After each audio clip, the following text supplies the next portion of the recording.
Business is such a powerful force, isn't it? I mean, it's not just about profit. It really shapes communities, drives innovation, creates jobs. Absolutely.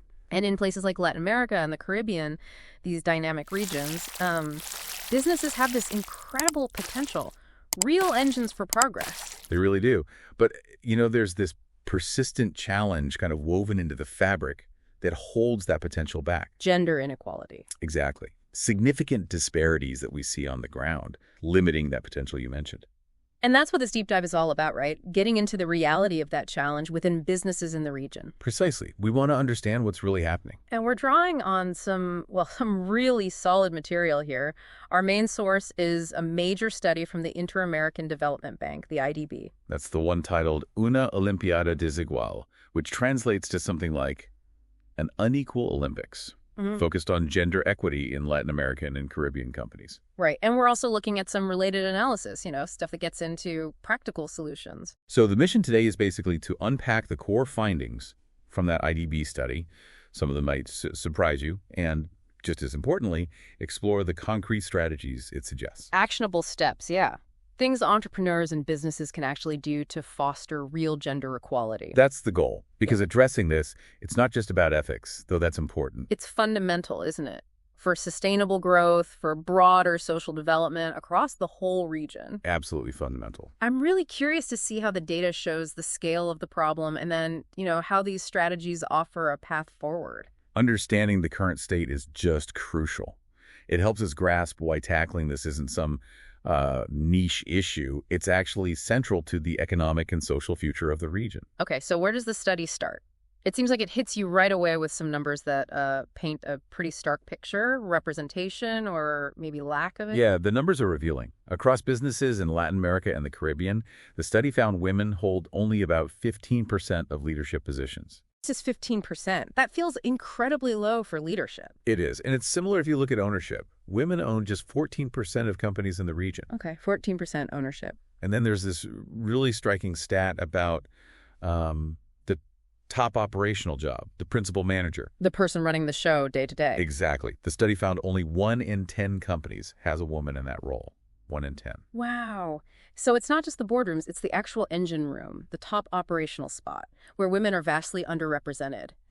What do these numbers really tell us? What's underneath that? Well, there's definitely not just random stats, are they? They reflect these deep-seated systemic barriers, things that limit women's access to power, to influence, to wealth creation within the business world. It just shows the path is steeper. Much steeper, whether it's getting to the top or even just starting and owning your own business. So the study gives us that big picture, but it also goes deeper, right?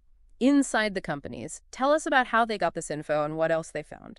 Yeah, the IDB study was pretty thorough. It's based on a big survey, 1,200 companies across 20 countries.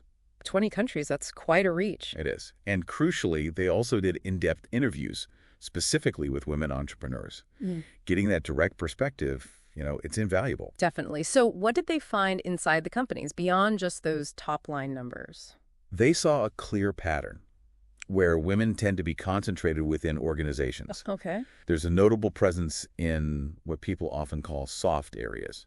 Think HR, marketing, communications, support functions, basically. Right, the support roles. But their representation drops off significantly in the harder core business areas, operations, finance, technology, sales, that kind of thing. That soft versus hard distinction. Why does that concentration matter so much for gender equity? Well, it matters because those harder areas are often seen as, more directly tied to the bottom line, to strategic decisions. Where the power is, maybe. Often, yes. So being underrepresented there can limit access to key projects, to senior networks, and ultimately it affects the pipeline for those top leadership jobs. So it reinforces that pyramid shape. We see more women lower down, fewer and fewer as you go up. Exactly. And then there was that finding about technology use. That one really jumped out at me. Yes, that was a key point. The study found only 35% of employed women in the region are using advanced technologies in their jobs. Only 35%. Wow. In today's world, that seems, surprisingly low. Does the study hint at why? Is it the types of jobs, access to training, something else? It points to a few things, and they kind of link up. It probably connects back to that concentration in soft areas, which maybe traditionally use less advanced tech. Okay, that makes sense. But it also raises questions about access to training. Are women getting the opportunities? Are they being encouraged or channeled into tech-focused roles? Yeah. There's a really critical gap when everything's becoming so digital. Yeah, a huge gap. Mhm. And beyond roles in tech, the study also looked at company policies, didn't it? It did. Because policies, they aren't just paperwork, are they? They send real signals about commitment.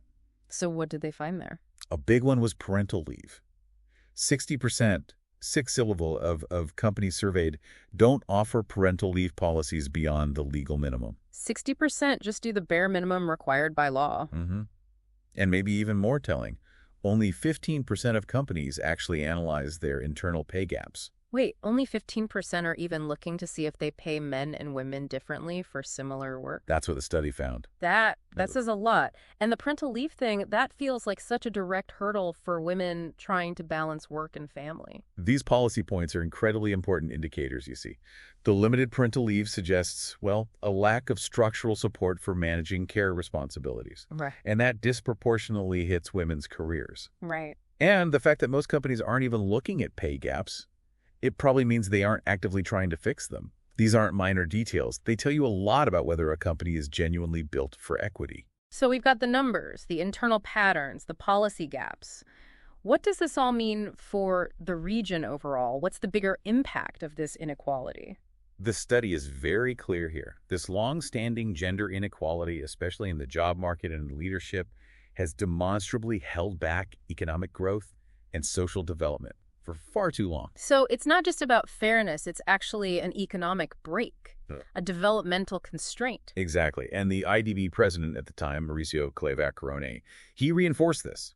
He said investing in female leadership, promoting women-owned businesses. Right.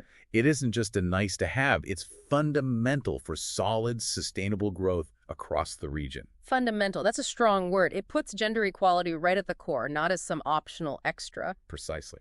So for you, listening, understanding this impact really clarifies why acting on this is so urgent. It's not just ethical, it's smart business. It's essential if the region wants to unlock its full potential, drive real societal progress. Absolutely. If half the population isn't fully participating, fully empowered, then everyone loses out. Talent, innovation, economic dynamism, it's all left on the table. The study also looked at factors that seem to make a difference, right? Like, what do companies doing better on equity have in common? Yes, it did. It pointed to four main factors that tend to correlate with higher levels of gender equity within businesses. Okay, what did the researchers identify? What are the key drivers? They found it was influenced by, firstly, the presence of women already in leadership positions. Okay, having women at the top matters. Second, the overall level of training and capacity building for the workforce. Third, the use of advanced technologies in the company. And finally, just having a generally favorable and inclusive business culture. Right, leadership, training, tech, culture. Interesting. Do you get a sense from the study or just thinking about it how those interrelate? Is one more foundational, maybe? Well, it seems like they create a kind of feedback loop, Yeah. Like having women in leadership. They can directly influence the culture. They can champion things like better training access or investing in tech specifically for women. Okay, so leadership drives other things. Right. And then a supportive culture can encourage women to seek out that training or embrace technology without feeling, out of place. And then if women get more tech skills, more training, it helps them move into those harder, often higher paying roles, which then feeds back into the leadership pipeline. Ah, I see. So they all boost each other. But maybe culture is the bedrock, and women in leadership are the catalyst. That's a good way to think about it, yeah. Leadership can set the tone, allocate the resources, turn good intentions into actual practice across training, tech, and culture.